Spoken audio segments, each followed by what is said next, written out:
So there are a lot of gadgets in overlanding that I haven't bought into yet. You got things like single-purpose cooking contraptions based on farm equipment, this mess of hoses that you use to air down all your tires at once, a big balloon that uses your car's exhaust to lift your vehicle, and my favorite, the ubiquitous high-lift jack you see mounted as high as possible on vehicles that can't even use them. And if you don't know what any of those things are, then surely you've seen the big meter-long orange plastic boards that have been strapped to the top and the side and the backs and sometimes even the fronts of almost every overlanding vehicle you see in your town. Is this just rampant consumerism? Is it like Harry says, do overlanders love to add to cart, or do these things serve an actual purpose? Well, today we're going to take a look at traction boards.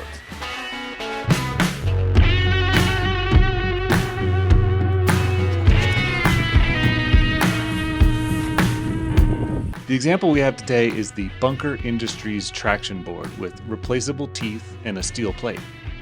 These were sent to me for review by VicOffRoad, but these ideas will apply to any of the major traction boards.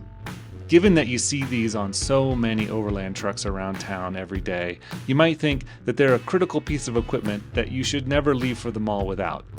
Well, I would say that that's not the case. When we had our old 4Runner, I didn't feel the need to buy traction boards at all. And even when we had the Tacoma before it was lifted, we did a lot of stuff and I didn't feel the need to have traction boards. And especially now that the truck is lifted, has bigger tires, it's pretty capable, I don't really feel the need to have the traction boards even though I have several sets. I would say that if you have a car-based SUV, like a Subaru or some other crossover, I would recommend these. And particularly if you have a two-wheel drive vehicle like a van, especially if you're dumb enough to enter into sandy areas like we did, I would definitely recommend that you get some traction boards because they will be helpful in those situations. So today we're going to look at some of the uses for the traction boards, and the example that we're going to use today is the Bunker Industry traction board from VicOffRoad, and they sent these to us so that we could do a test and review and check these things out. The main reason that you might need a traction board is to get out of loose ground like sand, snow, or mud. After that, all other uses they may have are secondary. Using them as a ramp, using them as a bridge, leveling out your vehicle or camper, and using them as a shovel. So this is the Prime traction board from Bunker Industries, which is sold by VicOffRoad. They have handles and mounting points along the sides, and metal plates at each end. When you use the boards, often your tires are spinning, and they can melt the plastic and chew up the nubs. So having them be replaceable is great. These metal plates protect the leading and trailing edges where you're most likely to be spinning. To be honest, I am kind of worried about these metal edges. There's a lot of cheese grater energy here. They're very sharp and scratchy. I think they're going to scratch your skin. But the reason they're there is because as you start recovering in a sandy situation like this, your wheel's going to be spinning pretty fast, and if it hits plastic, that'll quickly heat up and could melt and scrape the plastic nubs off that are on the end of the board. So they've chosen to put a metal thing here. It certainly will be more durable than plastic. So since these are called traction boards, it stands to reason that their primary purpose is when you need extra traction. You need help getting traction to the ground. So here we are in the sand, and wouldn't you know it, we're stuck. The basic technique is to place these in front of your tires, and hopefully that will provide enough traction and flotation to get out. First, try to dig out a little bit of the material so you can get the boards as close as possible, preferably right up under the tire.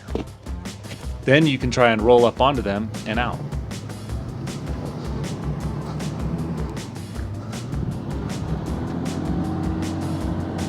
All right, stop.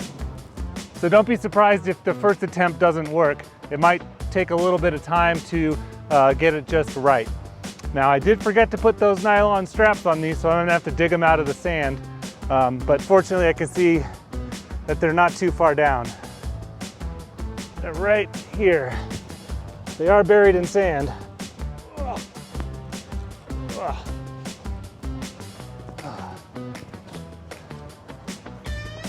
So I'm just gonna reposition both of these and then we'll give it another try.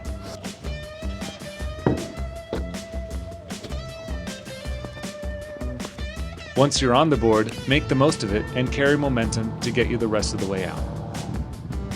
When we got our van stuck, we had to put them behind the tires and back out.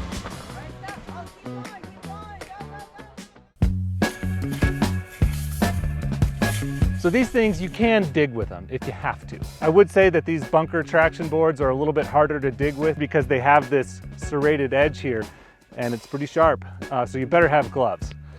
But if you need to dig anything more than just a little bit of sand, a little bit of snow here and there is a better tool for that. An actual shovel. Now if you have MaxTrax but you don't have a shovel, you really need to evaluate your priorities. That, or maybe you need to check out Crazy Beaver or Demos if indeed you really just Love to add to cart. Now the other common use for these is bridging. Like if you have a rut or a gap or something, you need to bridge the two or else you'll crash into it. Honestly, I don't see needing that with this vehicle. If I have a gap that's so big that I can't cross it with this vehicle the way the tires are right now, the traction boards are not going to hold up. They're going to bend too much, they're going to break. But if you have a smaller SUV or a two-wheel drive van or anything with super low clearance and you need these to bridge, say, a gap between the road and the shoulder, or maybe there's a particularly big rut that you have to cross, you could use these for that with a different vehicle, then I think that's a great use. You can use these traction boards for leveling. We've used them to level out our trailer so that we had a flat place to sleep. And it's a great use for them because two of these traction boards nested together is almost 5 inches thick. If you take 200 $1 bills, it's less than 1 inch thick. So it's a 5 times value for your money. So similar to bridging, you can use these as a ramp if you need to go up a step and you don't have the clearance to get up that step. Again, I think this is in the domain of a smaller SUV or other two-wheel drive vehicle. So if you have something like that, definitely I can see you needing to use those as a ramp. It would totally work. I can see them being used in rock stacking, like if you're rock crawling and you don't want to take the time to stack the rocks, you could use one of these to ramp up it. And I have seen people do that. In the long run though, and in my experience, if I'm in a situation like that, usually the wheels are spinning, which is going to wear the traction boards down. I don't see them being very durable in that situation. At the end of the day, my recommendation on traction boards is if you're going to get any, you should get 4. Because if you're in a vehicle that's lifted and modified, has big tires, and you get stuck, chances are you're going to have the ability to get so stuck that you're going to need traction on all 4 tires. If you have a two-wheel drive van, like we did, my recommendation would be to get a reservation at KOA. Now these bunker traction boards cost about $200 and they seem like a pretty good deal to me.